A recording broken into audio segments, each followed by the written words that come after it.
big inertia to get to 10. 10, big inertia to get to 15. Once you're at 15, now you're scalable. Okay. This is where you need partners to bring these different perspectives in order to accelerate the business. And that's where we come in and we create massive value. One of the examples of a company that we collaborate with started out as a construction company, a construction and education company of all things that we did an M&A for. They've transformed into holding company. Yo, this is Christian D. Evans with Journey with Christian D. Evans podcast. Guys, thank you so much for tuning in and listening to our amazing podcast. This is where we reveal the top 1% of business concepts and systems and processes to scale 8 and 9 figure businesses. We interview top level 8 and 9 figure CEOs, business owners, and amazing TEDx speakers like David Meltzer. We got Nick Cavuto, Pascal Bachman, and so many others. And if you feel like this resonates with you, please share this with your friend, your family, and make sure you impact them as well, because we're trying to spread the message on those that do not know how to scale 8, 9 figure businesses and talking higher level business concepts. So guys, remember, enjoy the episode and be uncommon if you can. Cheers. Thank you so much for tuning into Journey with Christian D. Evans podcast. I'm your host, Christian D. Evans. And guys, we have something incredible today, and we have an incredible guest on. The reason why I want to share this incredible guest is because many of us are always looking to grow and scale and take our business to the next level. However, though, we don't ever think about M&A. Merger and acquisition, acquiring different companies to grow and scale. And that's why we have this next guest on. We're going to be unpacking a lot of good techniques, strategies, tactics on how to do that, what to look for, and how to know if that's a right fit for you in this channel and this growth. Now, this man, he is consulted to or led as the top or key executives for privately owned, private equity owned, and publicly traded companies requiring any combination of turnaround, growth, M&A, and go public strategies. His responsibilities have spanned raising capital, business assessment, complete strategy formation, and leading across functional execution. He has worked in industries like aerospace, oil and gas, power generation, nuclear, mining, renewable energy, and so many more. He's been in this business for 20 years, a business building expertise. Please welcome my next guest, the CEO and founder of Portfolio Operating Partners, my friend, Alvin Kiersting. How you doing today, Alvin? Christian, it's fantastic to be here. Thank you so much. And I have to tell you, you are one energetic gentleman. I love it. It's fantastic to be here. I have to admit, Christian, getting to know you over the last few weeks, I don't need coffee before I speak with you. Well, that's good to know, man. But I am very excited about diving into your story and kind of what this looks like, because you have a different strategy. And I think we've heard this, but sometimes I think a lot of listeners, they like, I don't know what to look for. I don't know the characteristics when I'm looking to acquire a business. And sometimes it may not be as complicated as we may think it is. And sometimes it is as complicated, but we need to be aware of red flags and green flags, right? What that looks like. But before we dive into this, Alvin, I'd love to understand your story. How did you get involved? Because you've had 20 plus years in this industry. What was that turning point that you're like, hey, this is what I really want to focus on? Well, the good Lord blessed me with getting into companies that were distressed. And I didn't realize that I was in distressed companies, first of all. I just found that I had an opportunity to learn with companies that needed to grow. And over the course of that time, I remember the first company, Ventax Robot, they were going through a turnaround, and it was just a plethora of learning opportunity because it was a small company. They needed to grow from, a drop from 7 down to 3 million in sales, which doesn't sound like much, but it's a lot of inertia to overcome. And at the end of that journey, I looked at it and I took account of the fact that, as a young kid, I was exposed cross-functionally to so many different learning experiences instead of, being deployed in one specific area. And I said, I think this is what I'd like to do instead of, maybe it suits my personality much better to be growing, changing, and accelerating. And a lot of people assign a lot of value to that because of the excitement, but it's equally valuable to slow and steadily grow the business. And balancing the two is something that's vitally important. But to answer your question, once I got a taste of that learning and that cross-functional learning experience, I got to tell you, I was hooked. So what's interesting about this, this kind of channel, if you will, there's no like really education out there. You can't go to school for this. It is really about relationships, having conversations, and thinking about this stuff. So I'd love to get your response. Like, what was that learning curve? Were there mentors that helped you, or was it just more of like something that you had to kind of develop and understand in regards to this, this investor, private equity kind of firm, and doing international business? Great question, and thank you so much for asking that. You have a very keen eye for granularity, Christian, so I commend you on that. Thank you for asking such a great question. I've been fortunate to execute on some wonderful deals over the years, and it only occurred because I had good mentorship. That's where it started. Yes, okay, I studied electrical engineering, went to university after, but the thing that put it all together were my mentors. They held me accountable, they encouraged me, and they brought perspective that I didn't have the experience to otherwise broaden my horizons and viewpoint. So it started really with mentors. But I had an interesting experience, and I think one that's worthy of consideration on a societal sense, not to deflect too far from our topic, but I had an interesting experience when I was taking my university courses. I was in the midst of turning a business around. And what I found was that every time I needed to learn something and I was presented with something in the business, I would take courses.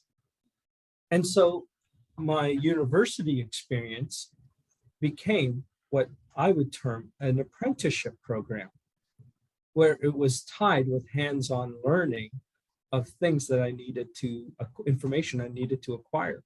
So it was fundamentally applied, and I never lost it or forgotten it. And so that's, and you combine that with mentorship. Well, I'm telling you, I can't think of a better configuration to have a lasting learning and ongoing experience. Does that make sense, Chris? It does. It does. And during this journey, and I really appreciate the power of mentorship in your life, what were some things that were hurdles that were unexpected for you? That we were like, oh, this is either a skill you had to acquire that you were not really prepared for, or maybe just a life lesson, if you will, in regards to business international relationship, or maybe even culturally, when you're dealing with culture in different businesses, international. So I just didn't know, like, what are there certain during your journey were there certain hurdles that were like, oh, you were unaware of?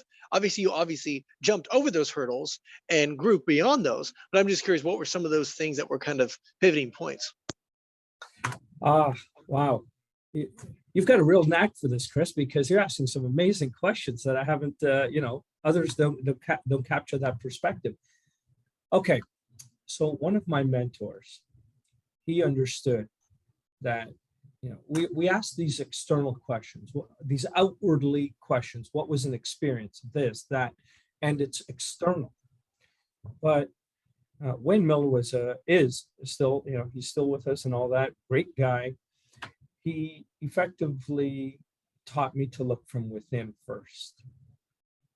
Instead of seeking to pull experience outwardly from the outside, he taught me to build myself from within. He gave me, one or two books, not an encyclopedia to read. And he also asked me questions. Instead of telling me and instructing me what to do, he would ask me questions. And then that shaped my mind. And there isn't a definitive moment when working with Wayne. Then there was another gentleman who was a colleague and a manager of mine. And he effectively empowered me for the rest of my life. And he made a statement to me that did not include, it was complete in its question. He said, Alvin, everything you need to know, you already know. You just need to access it. And what a liberating experience that was. And the confidence it instilled in me made me fearless. The mindset shifted from not knowing to I'm about to learn. No matter what was presented to me. And from there, that granular statement shaped my life in so many ways. I hope that answers your question. It does. And I really appreciate you sharing this, because I find confidence, and we're not going to dive too much into this, but I really appreciate you mentioning how confidence you focus so much on confidence that everything else in regards to a skill or a habit or anything that you or a business, M&A deal, or dealing with these, high level business people like yourself, you come in with a confidence and that almost eludes anything else, right? And so I'd love to talk a little bit about how, maybe give me an example of how you may not have known the whole deal. You may not have known the whole, the lingo, if you will, when you started, but you came in confidently, and people respected that. So I'm going to share a technical experience, and later on, as our conversation progresses, I'll provide it in a frame of reference with as it pertains to M&A. So I flew down to the great state of Texas. 5 technicians from our company had previously attempted to resolve the matter and were unsuccessful. And the client was absolutely angry and frustrated.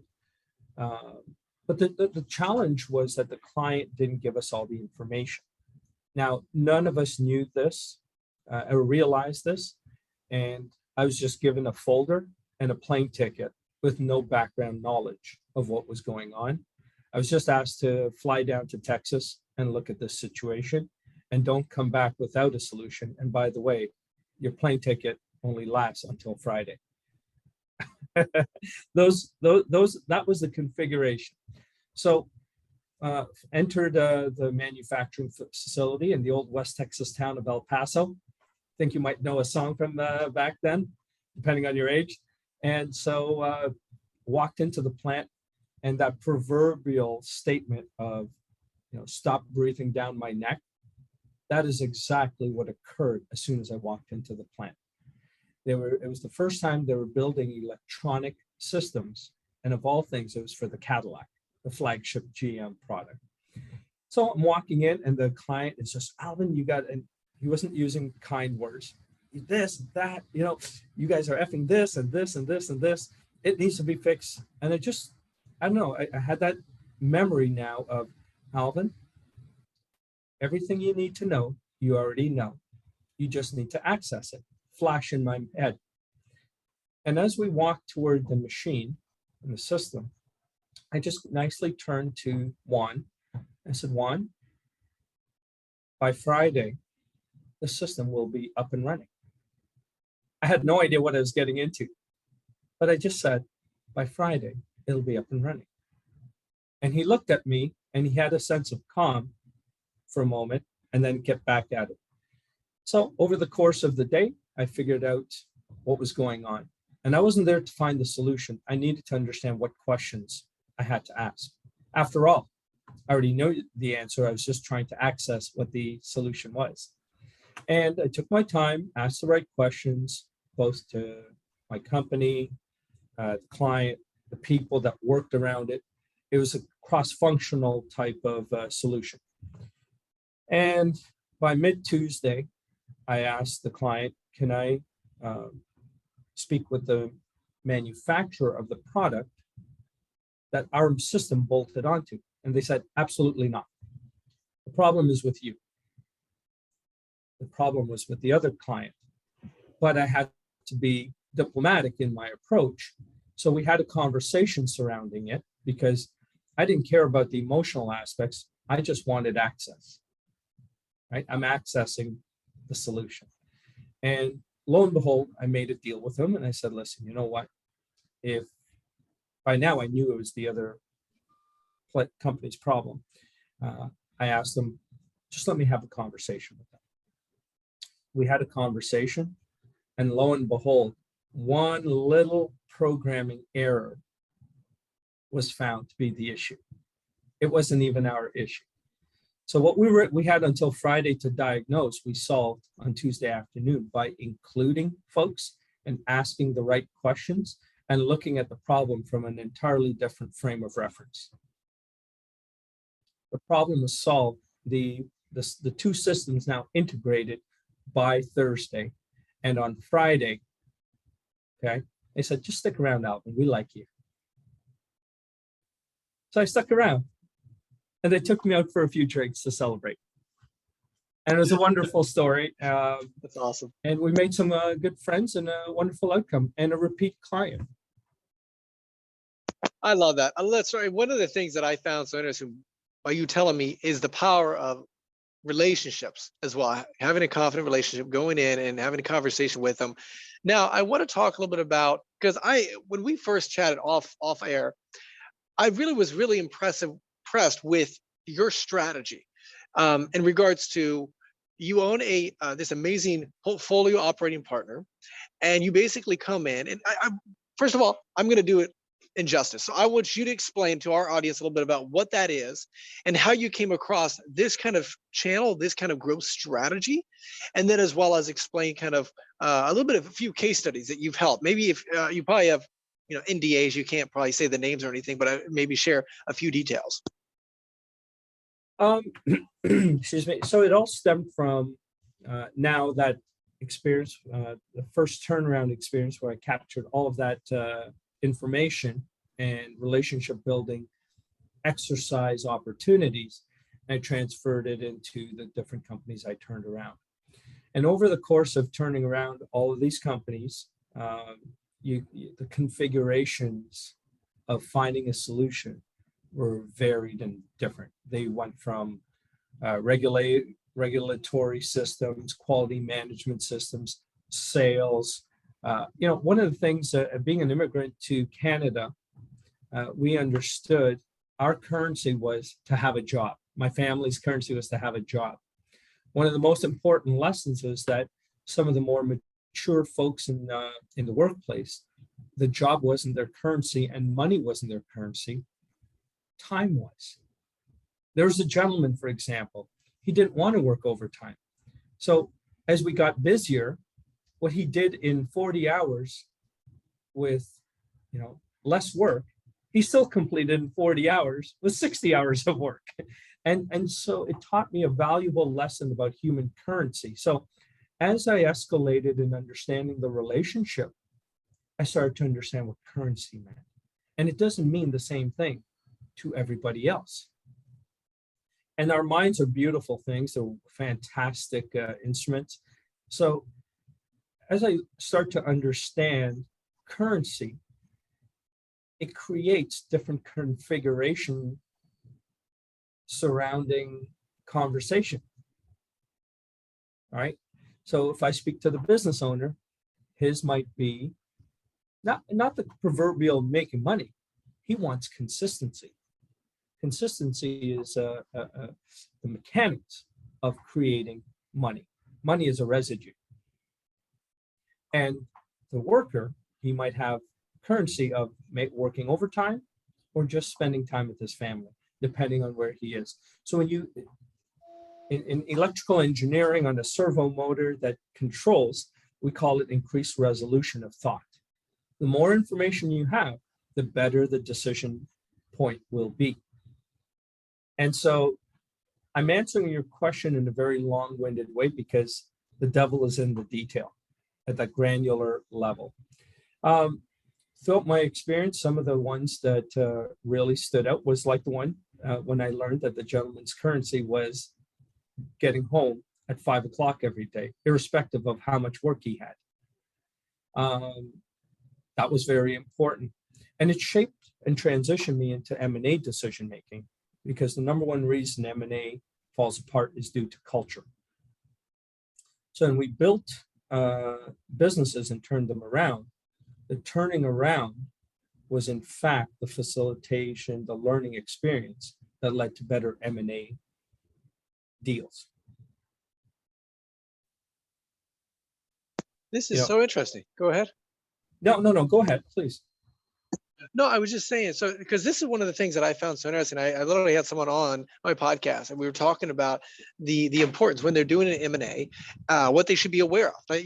Most people are just going more of the financial, but like you were saying as well, the importance of culture and financials naturally. So I'd love to kind of just continue with what you're saying. I want to make sure Yeah, we don't hit that point, but I did want to just mention that because I would love to talk a little bit about the M&A a little bit as well. But I'd love for you to continue. the financials are at a top level very important before you start to invest time in an M&A deal. But understanding through experience the granularity is extremely important, right? Uh, we had an experience with one of the companies I worked with, and the gentleman was a grade 8 educated business owner that built a $50 million empire. Okay. Came to Canada with $56 in his pocket, and ironically, it was 1956. And he was. I said to him, "Pops," because out of respect and courtesy, I couldn't call him by his first name. So I said, "Tell me about these young, bright kids coming out of school, and with MBAs and all the different designations." And it's not to deter and be derogatory toward that. He was identifying something special in a very old-fashioned manner. You need to look at both sides of the curve. And I said, "What do you think of them?" He looked at me quietly, looked at me and said, "They work for me." And I said, "What do you mean by that?" He said, "School teaches you to learn things that uneducated folks like me created in order to learn, right? But what it lacks sometimes is the blood, sweat, and tears that went into building it. And that can only be acquired through experience. And that's the balancing part that captured my imagination. And he said, that's why I liked when I talked to you, you said that you were doing a hands-on project while taking your education. And it captured the essence. A couple of other things that were very interesting is a client, a big aerospace manufacturer, said, "Alvin, you're an honest guy." When he asked me how many part numbers do we manufacture for them or have under contract, well, we grew it from 0 to over 2,500. And when he asked me, he said, "How many part numbers do you have?" I said, "I don't know." He said, "You're the operating CEO and you don't know how many part numbers you have?" I said, "Yeah." He said, "Why not?" I said, "Because you only ordered 10. You asked me about those 10, and I'll tell you."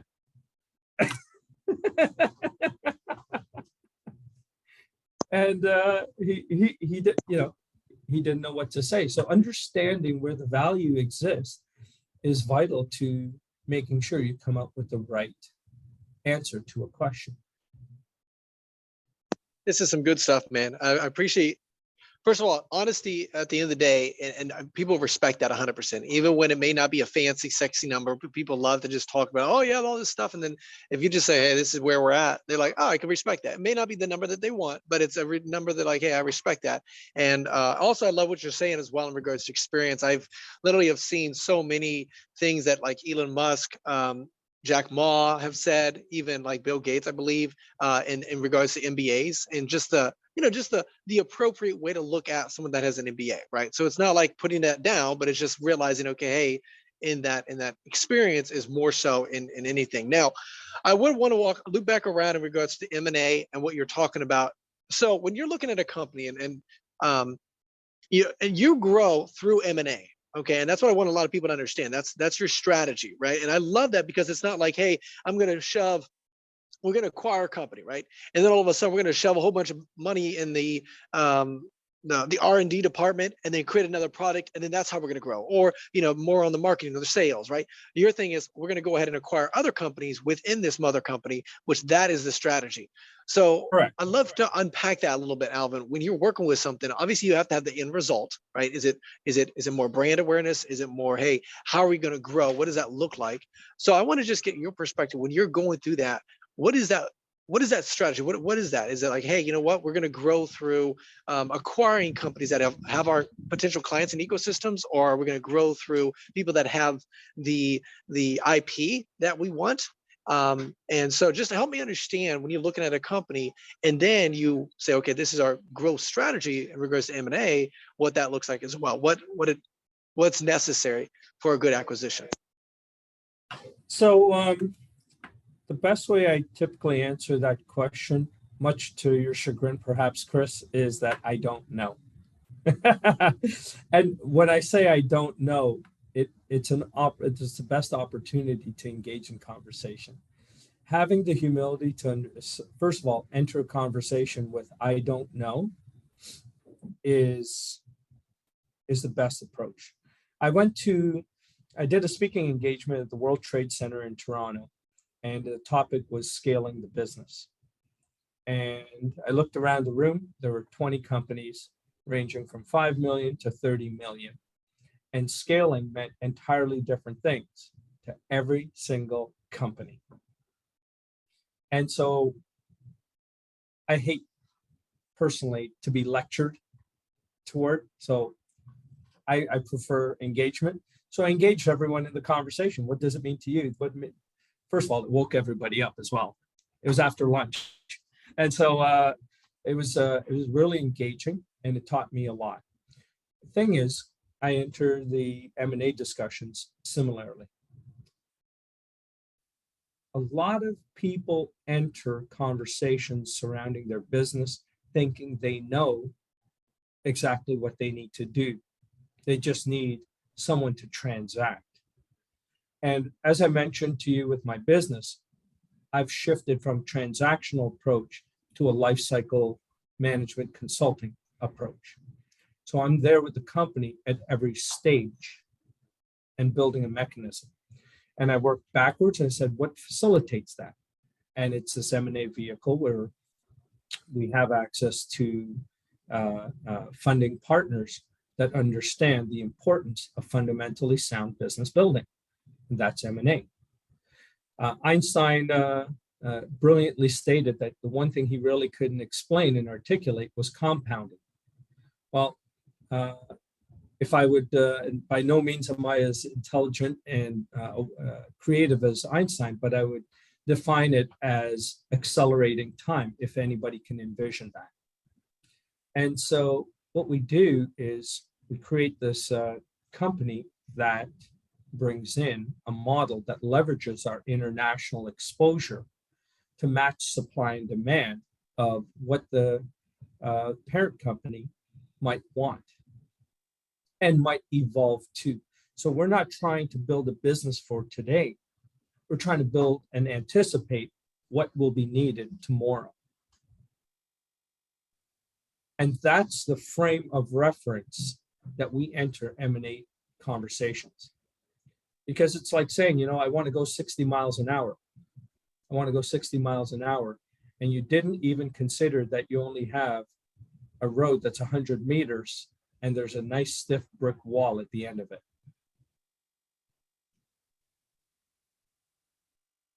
Well, this is a really good example, and I really appreciate bringing this up because, see, again, that's why having someone like yourself that can look at a business holistically, and it's more that dialogue, that conversation. So you don't go into saying, okay, hey, this is where we're going to grow. This is how it's going to do. We're going to double, triple X. The result in revenue, in growth, and strategy, and brand, and market acquisition, whatever. So you come in, and it's just more of a dialogue, and just having that conversation, and see, okay, hey, what does this look like? What is our strategy now? I'd love to kind of walk through a little bit in regards to acquiring companies. Is there a revenue basis? Because I do know that a lot of times, from what my experience a little bit, which is very limited compared to yours, is I look at a lot of times, hey, are they like $1 million, 3 million EBITDA or more?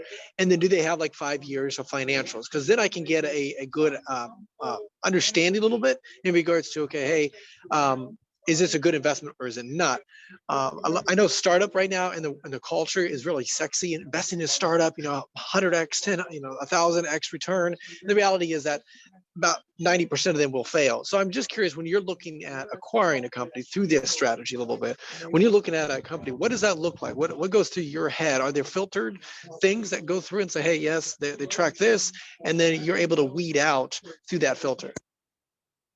In any world, having a very simplified statement about what your business is about is the best thing. There's a saying I shared with you. Getting rich is loud, but wealth whispers. Our frame of reference is very simple.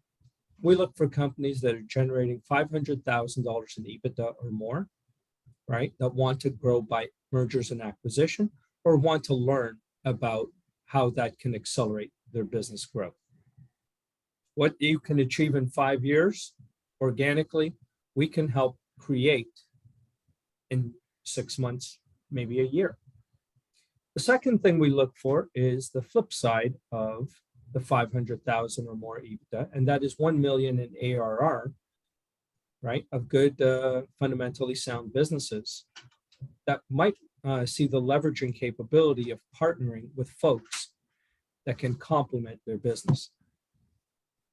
Again, I stated it in almost financial, quasi-financial terms, but it's all tied to the relationship. So when you're looking at a company though for that, like let's say just take someone in aerospace, and then you're looking to acquire in that, and you have all the connections, you have the network, right? That's why people consult with you and work with you a little bit. However, though, do you also say, okay, you know what? Just like you said, 500K EBITDA, 1 million ARR, and they're obviously looking to grow through M&A strategy. What about like the end result? Do you look at a company when you're looking at them? They obviously fit those meters, but then it's like, hey, what do they have? Is it their ecosystem? Is it their current client base? That's why we're acquiring them, or is it also the like I said, kind of just their assets, maybe manufacturing, whatever? Like what else goes into that, just on the back end? So in that from that again frame of reference, it's now diving into the financials and understanding what their financial metrics and strengths are. And I must admit that there isn't, other than the $500,000 EBITDA, there aren't too many other metrics that we look for in terms of assessing, because every business is different. If you have a SaaS business, they're generating 60% margin in some cases, but you look at a manufacturing with goodwill as being a vital component on their balance sheet. But then you look at a manufacturing business and they're at 20-25% EBITDA, but they have buildings and machinery to back up their business and patents and what have you. You start to lose the simplicity of the decision making, right? And that's why my team and I, we've come up with a very simple mechanism so that we can focus on building the business as opposed to analysis paralysis of the business. We can analyze things from here to kingdom come and get nowhere fast, but keep the concept simple. And this is why you captured it, Chris, brilliantly. Where you said, Alvin, you don't talk too much about the financials. You don't talk too much about this. You're talking about the relationship.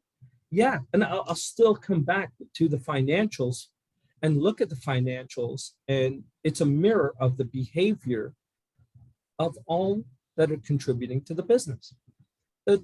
If I speak to 9 out of 10 business owners, 9 out of 10 business owners don't know what their value proposition is. They know they have a good business. They keep pounding away. This is why you have these thresholds. 5 million, big inertia to get to 10. 10, big inertia to get to 15. Once you're at 15, now you're scalable. Okay? This is where you need partners to bring these different perspectives in order to accelerate the business. And that's where we come in and we create massive value. One of the examples of a company that we collaborate with started out as a construction company a construction and education company of all things that we did an M&A for.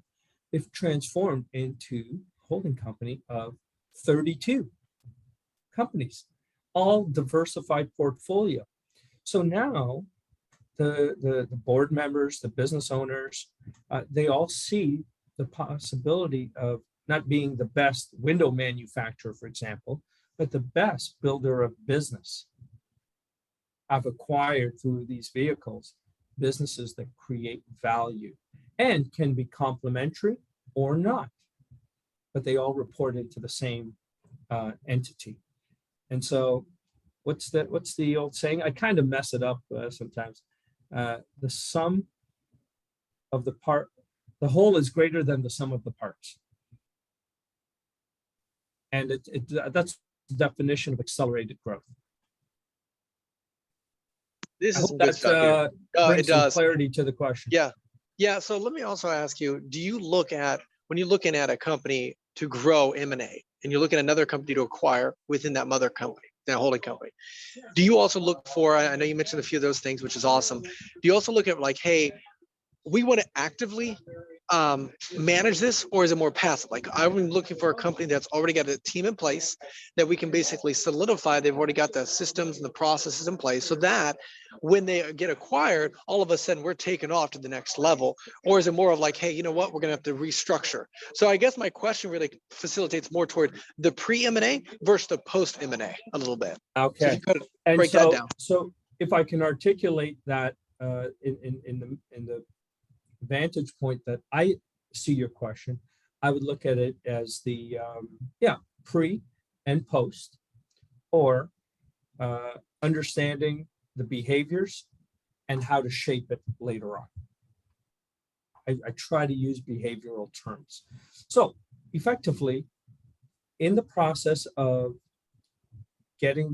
making the deal, we now know we're aligned with the CEO and the founders in terms of what their value proposition is. It's amazing what happens when these hardworking,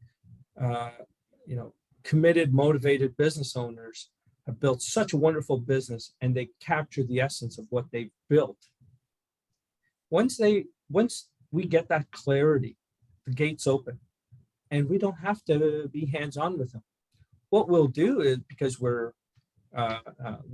own a portion of the business, right? And being their M&A partner for future, we can absolutely leverage our expertise, our exposure to facilitate conversation, but we do not dictate to the owners what they should do. This entire system is built around ensuring that founders remain in control and independent of their business and having the freedom and flexibility to interact with conversation with other companies that we've merged with. This is why identifying what your value proposition is, knowing it, and understanding where the opportunities reside in order to leverage your value proposition.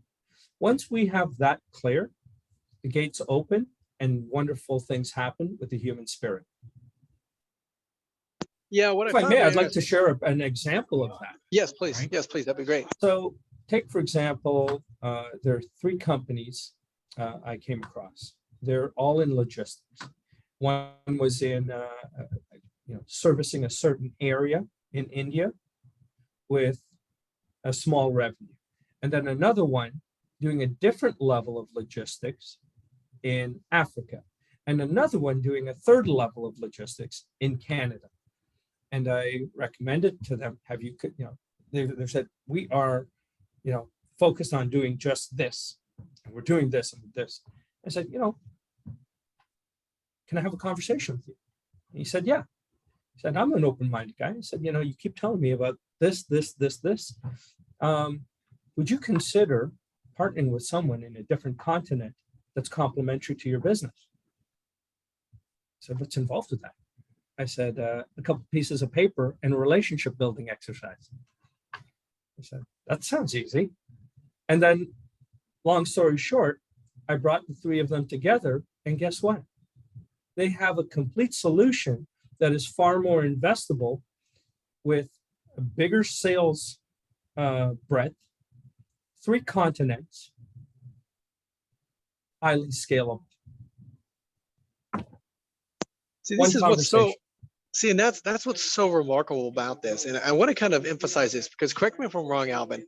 M&A does not mean that you fully 100% own that company sometimes. You can negotiate accordingly. You could own 20% of that in equity, or you could own like 40%, or maybe take a majority ownership, which is like 80%, et cetera.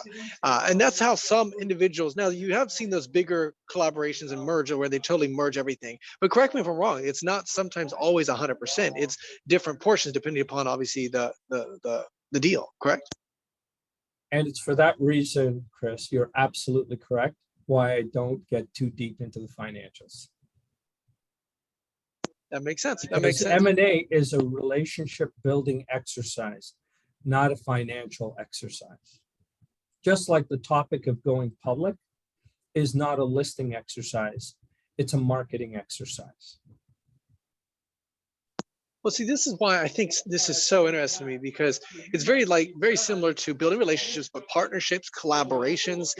And you mentioned something here, and I want to kind of talk a little bit about, sometimes using M&A to acquire your competitor or, they're micro competitors, if you will, that you're seeing. Like I know Facebook, this is I'm using this as a really good example because there's, it was very prevalent and a lot of people are very familiar with it. But, you have Facebook really very, very large. They saw Instagram kind of, exploding, and they started saying, hey, you know what, we'll acquire it. Same thing with Google and YouTube. They acquired that. And that was 100%. But then what was interesting is that they kept the team that was in there that was managing YouTube and Instagram at that time. And they helped, kind of integrate that process.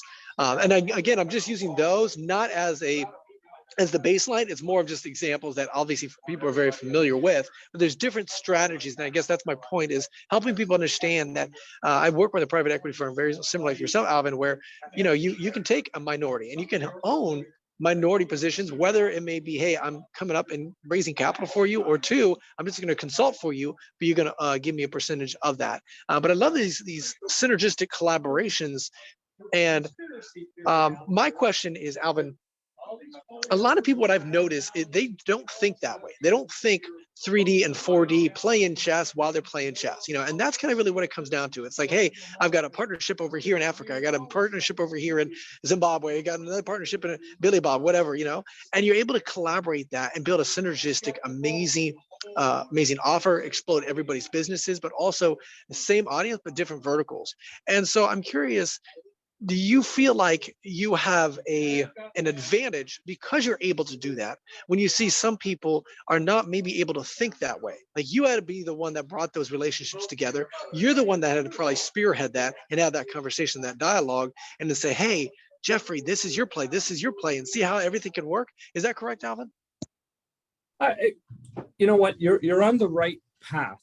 And I'll take a step back to the beginning of you asking the question. When I turned businesses around, we tried our best. I tried to condition in the environment that I created as part of the turnaround process to not use adversarial expressions. Okay. For example, if someone came to me and said, oh, our competitors are doing this and competitors are doing that, I'd ask them to kindly leave and tell me, how did you improve today? Don't tell me about our competitors per se. Because conversation, like life, I view, is built around making progress, not competing. Because who knows, you might be ahead of your competitor, but in the quest to compete against them, you've now set yourself back 5 steps. So it starts with the language we used, and what triggered that thought. Hate using the word trigger, but what got me thinking about that was when you said acquiring your competitors. It's an adversarial term. The reason why what they're really trying to say is, I see a complementary aspect to another company that isn't mine. So if you go in and you view each other as competitors, you're missing out on potentially untapped market potential, growth potential, and all the beautiful things that come about it. Why?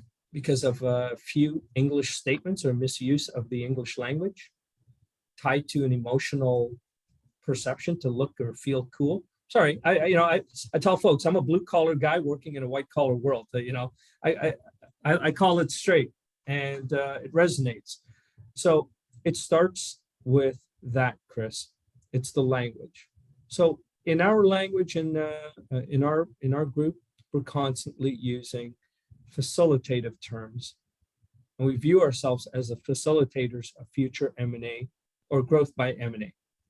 As such, we don't come across adversarial whatsoever. We're not taking out anybody. This isn't Wolf of Wall Street. Okay, this is good, humble American business building. That's awesome, man. I love it. I love it. So let me ask you, where, maybe this is just experience and being in the industry for so many years, but where do you find other companies? Because I know there's obviously consulting and coaching, and you can establish that, but where do you find those other companies to acquire? You cut out at the very end there, Chris. Can you? What was the last part of your question? Yeah. And in regards to, like, you obviously work with these larger companies, and then they consult with you, and they hire you to come in and basically, help them acquire, grow through acquisition, M&A, like what we're talking about. So my question is, do you already have an ecosystem that you already established just from years, or are you actively going out there searching for companies that are looking to be acquired? And if so, what does that process look like? Well, it starts with everyone in our group, right, having a curiosity about people and things. That's where it starts. We don't go searching per se. We have a curiosity about business, about technology, about people, their value systems. Those are all important things. And when you approach this business like that, because as I said, M&A is a relationship building exercise, not a financial transaction. It's consummated with a financial transaction, but it's a pure relationship building exercise. So if I only went and looked for SaaS, guess what? I'd only find SaaS. But we have a curiosity about how puzzles go together. As such, yes, we go and look, but guess what starts to happen? Folks start to come to us. And so we're looking all over the world, and they come to us. And because we have the best mechanism to consummate that relationship. What do you think there is an advantage for massive growth through the M&A channel versus other channels, would you say? Absolutely. There's no question about it, and the numbers support it, right? The fact that you can build a business organically and solidly in 5 years, or make the strategic acquisitions in 6 months, accelerates business. There's no question M&A is a good way to go, but it doesn't mean it's for everybody. Some want to do M&A and stay private. Some want to do M&A, go public. Some enjoy what they're doing. It all depends, again, starting back at the source of the river. Just always stop the river at the source, not downstream. What do they want? Do they want a lifestyle business? Do they want a generational business? Do they have kids coming into the business? Do they not want to sell the business because of the potentially favorable or unfavorable tax limitations, and have the business continue? Are they financially secure to the point where it's personal, but they keep the business going? They don't need to extract more money from it, so to speak. So understanding the currency of the business owner or the business group is vitally important to how we structure the deal. Seeing you as a spearhead, I love what you're saying because you value relationships more than anything else. You find a win-win situation, and it's just really asking the right questions and identifying, okay, hey, what's Bob want, what's Fred want, and how can we collaborate and make this a successful M&A. Now, we did talk quite a bit on pre-M&A, what this looks like in regards to your qualifications, as well as what is the ultimate goal for the larger company, the mother company, and things like that. And then we talked a little bit about post M&A in regards to, hey, building that team, making sure that there's solidification, making sure that, of course, we're all kind of aligned. But I would like to dive into the post side of things, specifically regarding to culture. So um, do you filter? I'm just curious, like, yes, we look at the financials pre-M&A. But I'm curious, do you emphasize much of culture? Like you go in and say, hey, and because we're so relational, there's a synergy. Maybe there might be a synergy with the top leaders, but then culturally throughout the rest of the organization, that may not be there. It may not fit with the mission and the vision, et cetera, of the mother company that's acquiring. So I'm curious, how much emphasis do you put on that to see if that would be a good deal or not? If so, then what does that post M&A look like in regards to culture, integrating that properly?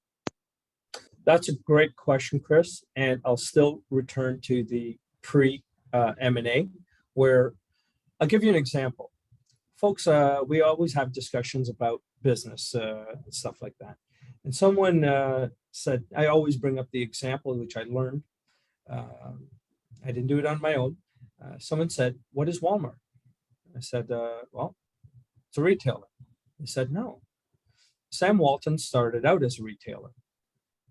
But over time, as the business grew, they knew in order to be a successful and the dominant retailer, they had to build a good supply chain and logistics system. And then in order to preserve that wealth, so it wasn't just an exchange for time, they need to acquire real estate. Okay. So if I went into an M&A deal saying to the CEO, and the CEO was steadfast saying, listen, I'm just going to stick with retail. Okay. He'll shape the post M&A a certain way. Alvin, all I want to do is acquire real estate, retail. But if his vantage point doesn't shift to scaling this by doing acquiring supply chain and logistics, his behavior post M&A is going to be shaped a little differently. His strategy is going to be applied differently. So we want to make sure we understand that going in, because that will shape the outcome and the results. And we put in contingency, and this is where we don't tell the business owners and the folks within the holding entity what to do. We merely facilitate conversation and options, because we believe we've found good business owners with a frame of reference that they are the least knowledgeable person in the room, and they're there to have others impart knowledge upon them so that they can make the decisions to put things together. That humility is where the post M&A comes in. That's how you have a construction company that started off with an educational company as their acquisition and grew to 32 diversified companies in the portfolio. Who would have thought? This is such a refreshing take on the way to look at this, because I think there's so many misconceptions in regards to, first of all, what it entails with an M&A, as well as, like, we always think it's just called, just financials. But I love how, you're mentioning some basic key things that people should be aware of when they're having these conversations and when they're looking at it. And I just really appreciate this unorthodox way, sadly, in today's culture and regarding this topic. So I appreciate just the way you kind of emphasize these main key points. Now, I do like what you're talking about in regards to post M&A and the pre M&A, and that's why I really wanted to kind of dive into that. Now, I'm intrigued with your canny ability to be able to be in numerous industries, right? So I've heard a lot of companies or private equity firm where they focus maybe just on one industry, and like you mentioned, have that criteria, whatever that may be, but they focus on that one industry because then they become the best at it. What why do you think you gravitated more toward numerous different industries? Is it very, very applicable? Like, hey, it's just relationship building, it's just this and this, like the basics, and then I could apply this to any industry? Why do you think that is you've excelled in the industry agnostic kind of arena more so than some other private equity firms? That's a really, really good question. I'm really glad you asked that, because it is the flying below the radar topic that I'm going to answer a little differently, because I look at it entirely different. I think I used the expression before with you. I use it so many times now, I forget who I share it with. And the other thing is, Chris, if you ask me how good my memory is, I'll tell you I forget. So, so, when folks go to a coffee shop, they're going to the coffee shop for coffee, right? However, when you're the 11th person in the line as you walk in, and you take account of the previous 10 folks that ordered coffee, and you're at the counter ordering your coffee, you quickly realized nobody's ordered the same coffee twice. It's a matter of preference, right? It's a matter of their investor base, what their investor base feels comfortable with. An investor base might consist of purely healthcare investors. They know healthcare. They'd like you to deploy their capital in healthcare related businesses. It may work for them. Some are a little bit more diversified. They might want more diversified portfolio, saying, when we acquire 50 healthcare facilities, we're going to need an ERP system and sales and marketing system to manage and project the business. So we'll look at those as well. It all depends on the configuration of your investor base. Furthermore, they've all proven to be successful in one way or the other. And one thing we can't do is argue with success, right? What we cannot and should not get into the adversarial topic of which one is better. It's about which one's better for you. I think this is brilliant, man. I think this is very interesting, and I get where you're coming from, because it's not that you went out there and were like excellent in every aspect, which you are in every industry. It is more just developing and figuring out, okay, hey, just creating these collaborative, synergistic relationships. What are my investors looking for? Okay, wonderful. Let me go find a deal. So you can obviously make that collaboration. Same thing with the mother company. Hey, look, let's go through M&A, and then obviously you're in that industry as well. I'm curious, with your team on the back end, with your deal flow, do you have both ecosystems where you got deal flow established in your business as well as a very big investor pool, or do you have any collaboration with other people and partners that say, hey, you guys facilitate the amazing ecosystem of investors, and I'm going to go over here, I'm going to find the deal flow over here, or vice versa? I'm curious, what does that business structure look like for you?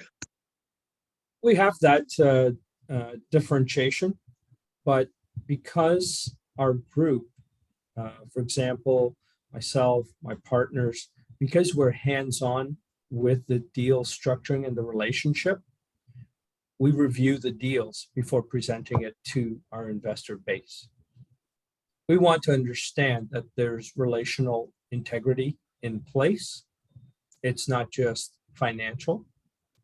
We review the finances, and we try to create alignment with the personality and the financials to understand the relationship again. Okay. At that point in time, investment is all about trust, and our investor base will perform some due diligence, but in most cases, they'll say, look, you know what? You've done the due diligence on the relational aspect. Yes or no? Well, that's why it's so important, and that's why again I want to have you on, because I think it's so important because you already have the like established filter process. You already have been in the industry for many, many years. You already have the connections. You already have the investors. So for someone that is sitting there listening, it's like, hey, I want to grow through M&A. I see the value of it. This is new channel, or it's a channel that they've done before, but they want other ecosystems. They want other people that have those relationships. Alvin, how can they reach out to you and be part of what you got going on, my man? They can contact you, Chris. Now, you know what? You can find me on LinkedIn. I have an evolving website, my email, my cell phone. Anything in specific that you'd like? Well, you guys, those links will be in the description below. His website and everything like that will also be in the description, and his LinkedIn as well. So you can just reach out if you have any questions. I won't put in your email or your phone number. If they want to reach out, they'll get on your website and connect with you, or LinkedIn. So just for privacy, of course, for yourself, Alvin. Otherwise, you get some crazy people just starting to. And Chris, I'd like to ask, life is about reciprocity, because I've often said, you know what, it's no fun drinking a beer on the beach by yourself. That being said, I'd like to ask anyone that finds what I've shared interesting and reaches out to me to kindly refer in their correspondence that we met through Chris. Yeah, definitely. And I really appreciate that as well. Yeah, just let them know, maybe in the subject line or something, like when they email you or connect with on LinkedIn. And guys, those links will be in the description. Alvin, I just appreciate your immense value today. You brought today just talking about M&A, the growth strategy behind it, the value behind it, the pre and the post M&A, kind of developing what we should look at in regards to like the financials. But like you said, emphasizing the relationship, emphasizing humility, emphasizing confidence, going in there and just being very relational and conversational, and people respect that more than anything else. And they also know you already have the trust because you've already done your due diligence. So when you're working with these investors, they already can pull that money very quickly and collaborate because of that. And then as well as post on the back end, understanding, hey, you're establishing a team, integrating that properly. What does that deal look like in regards to actually acquiring that and really scaling it through that avenue? So I really appreciate your immense value that you brought today. Those links are in the description. But before I let you guys go, Alvin, is there any last words of wisdom that you'd like to share with our audience? Chris, I'm going to answer that a little long. This is one of the best podcasts I've been on, and it's directly related to the fact that you have such an open mind. Your questions, yep, you sharing that I brought a different perspective today. Well, I have to say that, it was mutual. You brought it out in me as well.